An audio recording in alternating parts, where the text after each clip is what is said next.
Siman Reish Mem Test Dina Mashiachim Erev Shabbos V'Dal Tzifim En Hilchim Erev Shabbos Yisem Mishosh Parsais. We do not walk on Erev Shabbos to travel more than 3 parsa.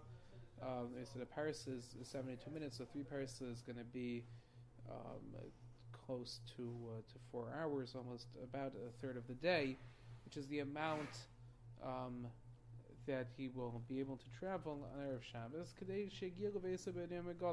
So in that case, we'll only be traveling a third of the day.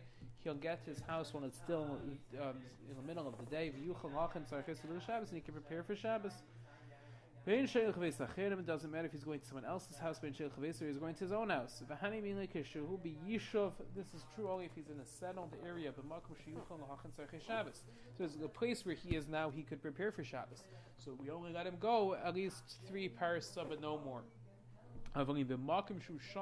If the place where he is right now, he can't prepare for Shabbos anyway now, or it's not a safe place, so then because it's no better to stay where he is than to go where he's going to. He's not going to have more Einik Shabbos one way or the other. If he had already sent messengers to the destination to let them know he's coming there for Shabbos, you certainly can travel as long as necessary, and obviously until Shabbos starts, because he'll get there and they'll have already prepared food for him for Shabbos. A little number of discussion in the post about practical ramifications of these halachas. Also, look, Erev Shabbos, a person is not allowed to establish on Erev Shabbos a feast that he does not usually have on a weekday.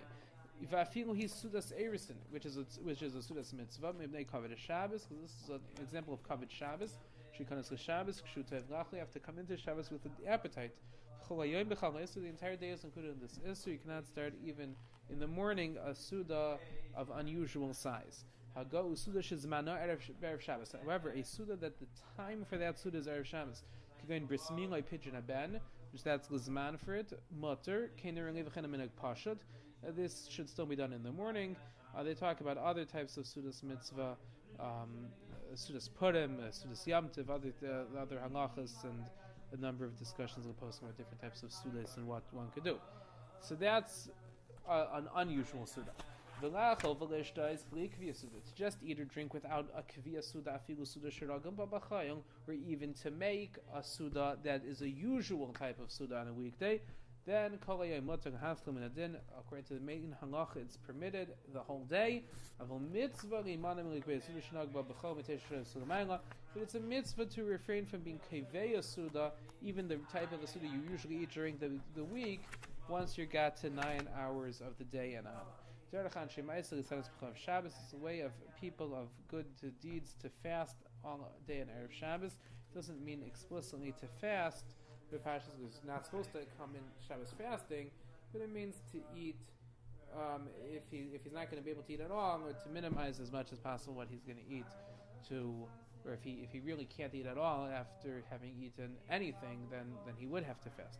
In Kibbutz lovely sentence by Shabbos, if he was mekabel tainus in Shabbos, he needs to complete that fast until tzeis. Unless he explicitly said when he accepted the tainus, he was only going to fast until the end of Ma'ariv.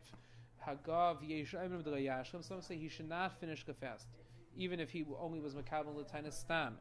But he should eat after Ma'ariv, even though that's before it says. Therefore, if he made a tainas yachid with no condition, then he should not finish the fast. But it's proper that he should explicitly state this when he is makabel tainas, that he is only fasting until the end of Ma'ariv, even though that'll be before it says Chavim of a tainas tzibur yashlim. However, if it is a tainas tzibur, and this applies to asara b'tevis, there's a number of discussion of poskim about other types of tanesim that people have minhagim for, or what exactly together with that is discussed during Mishnah Berurah and the poskim. But the tainas tzibur he does have to finish. V'hachi nohug, and that is the minhag. V'imhu tainas chalayim, if it's a tainas chalayim, we saw earlier that is a special segula, but it has to be done on the day that he had this bad dream that he's worried about, that will alleviate the dream, but he has to make a real tainas, which we'll see later can be done even on Shabbos. So if he was doing that type of tainas on Erev Shabbos, then he must complete the fast until Tzesek Chavim. So that's the way that this works.